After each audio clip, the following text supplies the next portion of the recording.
Hey guys, welcome back to my channel Vini talks. ఎలా ఉన్నారండి? అందరూ బాగున్నారా? నేనైతే చాలా చాలా బాగున్నాను.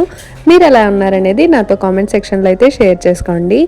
అండ్ ఫైనల్లీ నేను ఇప్పటికి కుదిరిందనమాట వ్లాగ్ అయితే పెట్టడం. ఎక్కడికి వెళ్ళిపోయావక్క, ఏమైపోయావక్క, అసలు ఏంటి వ్లాగ్స్ రావట్లేదు, విద్యుతల్లి ఏమైపోయింది, ఇలా చాలామంది కామెంట్స్ అండ్ నాకు తెలిసిన ఫ్రెండ్స్ అండ్ రిలేటివ్స్ కూడా ఫోన్లు చేసి మరీ అడుగుతున్నారనమాట.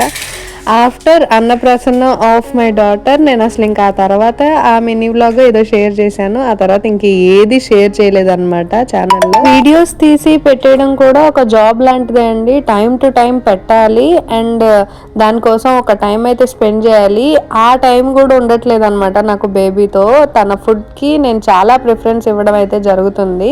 అండ్ నేను ఎక్స్ప్లోర్ చేసినవి, నేను ఎక్స్పీరియన్స్ చేసినవి, ఇలాంటివన్నీ కూడా నేను ఇంకా నెక్స్ట్ కమింగ్ వ్లాగ్స్లో అయితే పెడుతూ ఉంటాను.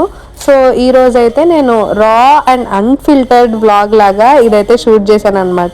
సో ఈ వ్లాగ్ చూస్తే మీకు అర్థమైపోతుంది నేను ఇన్ని రోజులుగా ఎందుకు వ్లాగ్ షేర్ చేయట్లేదు, ఇన్ని రోజులుగా నాకు ఎందుకు ఇబ్బందిగా అనిపిస్తుంది, ఇవన్నీ మీకు అర్థమైపోతాయి. సో ఈ వ్లాగ్ అయితే ఇప్పుడు కంటిన్యూ అయిపోతుంది, చూస్తూ ఉండండి.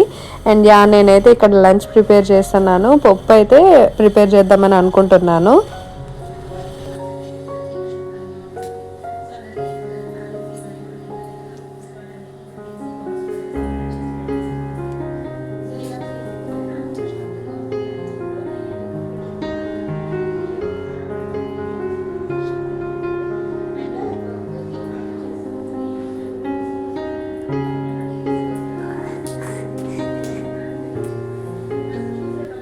ఏంటి ఇప్పుడు ఎందుకు కిచెన్లోకి వచ్చావు? ఎందుకు వచ్చావు? ఎందుకు వచ్చావు?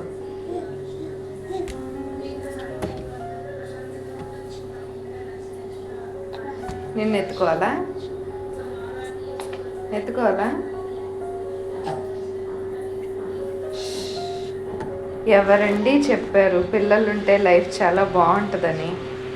చేయాల్సిన ఒక పని 5 minutesలో కంప్లీట్ అయిపోతుంది. అయితే వీళ్ళ వల్ల గంట అవుతుందండి. ఆ చెప్పిన వాళ్ళని ఎవరినో నాకు కనిపించమనండి. నవ్వొద్దు, నువ్వు నవ్వొద్దు, నవ్వి నన్ను ఐస్ చేయొద్దు, సరేనా? నవ్వొద్దని చెప్పానా?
ఇప్పుడు ఇదో పెద్ద టాస్క్ అనమాట.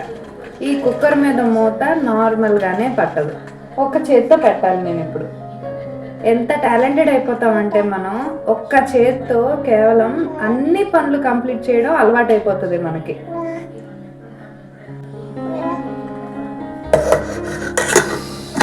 ఇలా పట్టుకొని ఇలా పట్టుకొని ఇదన్నమాట సంగతి. ఇట్లా లాక్ చేశాను.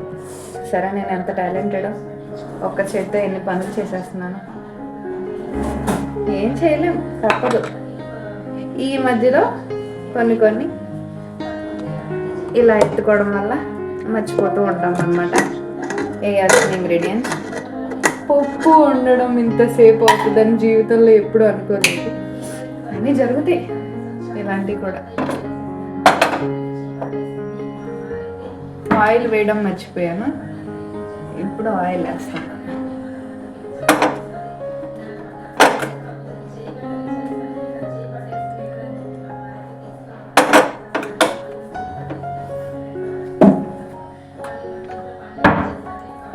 అలా ఉంటుంది మన పని. ఇప్పుడు కూడా మళ్ళీ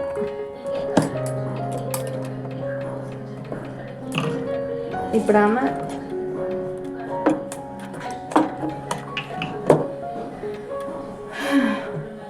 ఎలాగో పట్టించేసాను ఫైనల్లీ. ఇప్పుడు తీసి స్టవ్ మీద పెడితే మన పని అయిపోతుంది. ఈమెకు ఫుడ్ కుక్ చేయాలి మళ్ళీ ఇప్పుడు.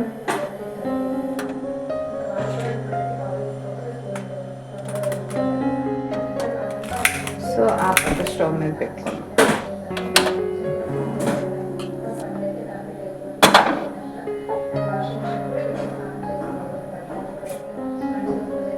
సో తిందామా? Yummy yummy yummy yummy yummy yummy తిందామా? చెప్పడం కన్నా చూపిస్తే బాగుంటుంది కదా అని చెప్పి ఈ బిట్ అయితే రికార్డ్ చేశానండి. సో రోజు అయితే ఇదే పొజిషన్ అండి నాది. నేను కిచెన్లోకి వెళ్ళాలన్నా ఇప్పుడైతే నేను యాక్చువల్లీ కిచెన్ ఒకటే చూపించాను. ఎక్కడున్నా సరే ఏ పని చేస్తున్నా సరే పరిగెట్టుకుంటా నా వెనకాల వచ్చేసిద్ది. యాక్చువల్లీ పరిగెట్టుకుంటా కాదు, పాక్కుంటా అయితే వచ్చేసిద్ది. నేను ఫస్ట్లో అయితే క్రాల్ చేయలేదండి. నేను ఇంకా సరే హ్యాపీ, నేను ఇప్పుడు అడుగులు వేసేటప్పుడు కదా, ఇంకా టైం ఉంది కదా నాకు, అది ఇంకా 10-12 months అప్పుడు కదా జరిగేది అని చెప్పి హ్యాపీగా ఫీల్ అయ్యాను. అలా అలా ఉండంగా 8th 9th మంత్ అయిపోయినప్పుడు అనుకుంటా ఇంకా స్టార్ట్ చేసింది. ఇంకా అట్లా గబ్బా నేను ఎక్కడుంటే అక్కడ క్రాల్ చేసుకుంటూ వచ్చేసేదనమాట. ఈవెన్ నన్ను అసలు కనీసం కొంచెం సేపు కూడా కుకింగ్ కానీ వాషింగ్ కానీ ఏది ఒక్క పని కూడా చేయనిచ్చేది కాదు. అసలు ఇంకా పొద్దాకలు పక్కనే కూర్చోవాలి, పక్కనే తనతోనే ఆడుకోవాలి అని చెప్పి చేసేది. తను పడుకున్నప్పుడు మాత్రమే కొంచెం టైం ఉండేది నాకు.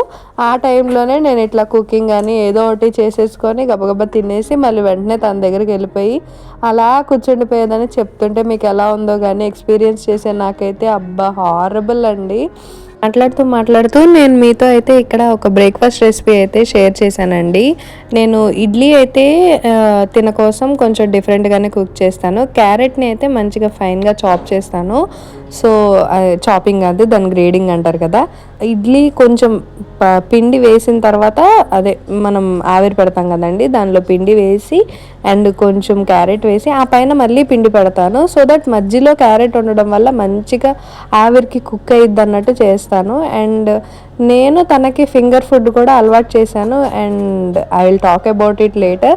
నేను ఫుడ్ విషయానికి వస్తే నేను ప్రతిదీ షేర్ చేద్దామని చెప్పి ఇది చేద్దాం అది చేద్దామని చెప్పి మంచిగా రాసి పెట్టుకున్నాను అనమాట. అవన్నీ కూడా కమింగ్ బ్లాగ్స్లో మీరు చూస్తారు. సో ఇప్పటికైతే రెసిపీ చూసేయండి. నెక్స్ట్ ఇంకా నేను బేబీకి తినిపించేసి నేను ఇంకా ఇది ఈవినింగ్ అనమాట. మళ్ళీ ఆఫ్టర్నూన్ నన్ను మళ్ళీ చేయలేదు, ఆ పప్పు లేదు ఏం లేదు, అదంతా నేను షూట్ కూడా చేయలేదు. ఇంక తనతో పాటు పడుకుండిపోయాను. మధ్యలో లేచి ఇంకా కుక్ చేసి ఇంకా వీడియో తీయాలన్నమాట మర్చిపోయాను. ఆ తర్వాత గుర్తొచ్చే టైంకి నేను పోపు వేస్తున్నాను అనమాట.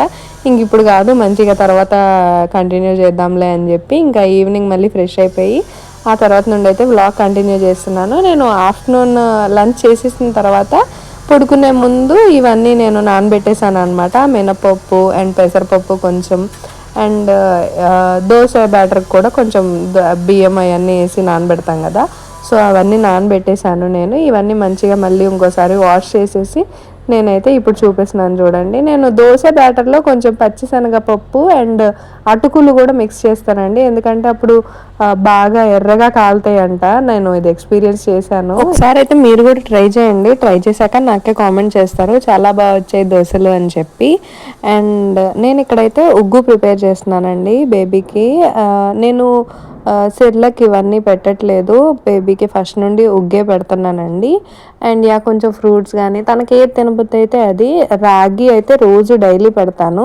తన టైం టేబుల్ అదే ఫుడ్ షెడ్యూల్ అనేది నేను ఎలా మోడిఫై చేశానో నెక్స్ట్ కమింగ్ వీడియోస్లో మీతో షేర్ చేసుకుంటాను. ప్రస్తుతానికైతే ఈ ఉగ్గులో నేను ఏమేమి మిక్స్ చేశానంటే, ఒక్క గ్లాస్ ఆఫ్ రైస్ తీసుకుంటే నేను పావు గ్లాసు పెసరపప్పు అండ్ అదే క్వాంటిటీలో మసూర్ దాల్ అండ్ కందిపప్పు కూడా తీసుకుంటాను. అండ్ నేను వీటిలో డ్రై ఫ్రూట్స్ కానీ మకానా కానీ ఏమీ ఇంక్లూడ్ చేయలేదండి. బికాస్ నేను మకానా పౌడర్ విడిగా చేసుకొని పెట్టుకుంటాను అండ్ డ్రై ఫ్రూట్ కూడా విడిగానే పెట్టుకుంటాను. ఎందుకంటే కొన్ని రెసిపీస్లో నాకు డ్రై ఫ్రూట్ పౌడర్ అనేది చాలా కావాల్సి వచ్చింది అనమాట. అందుకని నేను అన్నిట్లోకి ఉపయోగపడేటట్టు డ్రై ఫ్రూట్ని పౌడర్ చేసి విడిగా ఒక బాటిల్ అయితే పెట్టుకుంటాను. సో ఆ ఉగ్గు విషయానికి వచ్చేసేసరికి నేను ఒక 4 hours అయితే ఆ 4 items మంచిగా నేను సోక్ చేసి పెట్టుకున్నానండి. అండ్ ఒక కాటన్ క్లాత్ తీసుకొని వాటన్నిటిని నేను స్ప్రెడ్ చేసుకున్నాను నీట్గా. ఫ్యాన్ గాలి సరిపోతుందండి. ఒక టైప్ ఆఫ్ స్పీడ్ పెట్టుకొని మీరు మంచిగా వాటిని ఆరబెట్టేసుకోండి. ఆ తర్వాత డ్రై రోస్ట్ చేసుకొని పౌడర్ చేసేసుకోవడమే. వేడిగా ఏది చేయకండి. డ్రై రోస్ట్ చేసిన వెంటనే మిక్సీ పట్టడం కానీ, మిక్సీ పట్టిన వెంటనే మళ్ళీ బాటిల్లో వేసేయడం కానీ ఇట్లా ఏమీ చేయొద్దు. అలా వేడివేడిది మీరు స్టోర్ చేయడానికి ట్రై చేసినా త్వరగా పురుగైతే పట్టేస్తుందండి, బూజులాగా వచ్చేస్తుంది. అందుకని మీరు దాన్ని ఆ పౌడర్ని కానీ డ్రై రోస్ట్ చేసేటప్పుడు కానీ పూర్తిగా చల్లగా అయ్యేదాకా వాటిని అలా ఉంచేసి ఒక ప్లేట్లో ఒక ఫ్యాన్ కింద అట్లా పెట్టేస్తే మీరు కొంచెం అది రూమ్ టెంపరేచర్కి రీచ్ అయిన తర్వాత బాటిల్లో పెట్టుకొని స్టోర్ చేసుకుంటే మ్యాక్సిమం ఒక వారానికి లేకపోతే 10 daysకి అయితే వచ్చేస్తుంది. నేనైతే మ్యాక్స్ ఒక వారానికి కంప్లీట్ అయ్యేటట్టే ప్రిపేర్ చేసుకుంటానండి. ఎందుకంటే నాకు ఫ్రెష్గా ఉంటేనే నచ్చుతుంది అనమాట. వారం కన్నా ఎక్కువైతే నాకు ఈ క్వాంటిటీ ఒక కప్ ఆఫ్ రైసే కదండి, ఒక వారమే వస్తుంది నాకు. సో అంతకంటే ఎక్కువైతే రాదు. వెంటనే మళ్ళీ ప్రిపేర్ చేసుకుంటాను అనమాట.